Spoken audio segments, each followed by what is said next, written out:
machinery and or dealers' websites as a piece of bending equipment targeted at the bending industry. So you never know who you're going to be dealing with. So gag bending is basically a typical die over die opening situation. And this is a bulldozer press. You can see that it's basically the same kind of configuration. This particular machine was built in the 1860s, and it's pretty amazing when you consider that prior to, say, 1855, when the patent went in for the Bessemer process for making steel, steel was a semi-precious metal used mostly for making weapons, and it only became popular in the 1860s, and the need to bend it cold was already identified, and they'd already built these machines. And we have a hydraulic machine out in our yard that we put into service from time to time, and it basically almost looks the same except for without the gears. This is a picture of straightening beams in a steel mill in the early 20th century.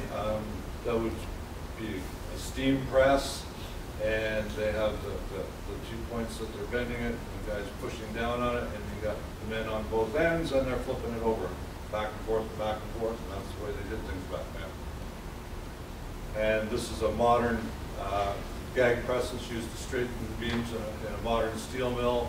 I think most of the stuff is done with the rotary straightening equipment, but I think that this is still used to tweak things.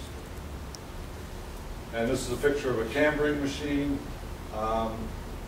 It's, very simple, that they have the braces where they push against them, and the single point. Now this one here has been ganged for two presses, and they just bump it. This is a picture of a deck bender.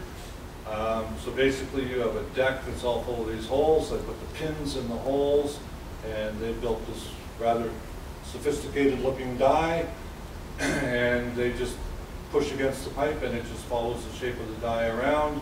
And they really don't care about accuracy, because as you see at the top here, these pipes end up going down in the bottom of the oil wells, mostly in the oil sands these days, but also offshore, where they're drilling straight down and then taking off in different directions, and they use that for recovering the oil.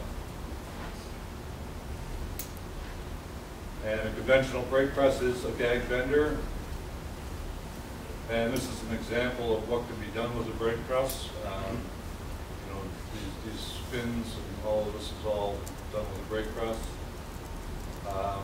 Same thing, this Mercedes logo was brake press work, and the other parts, pipe rolling and HSS, and all of that was done in our shop.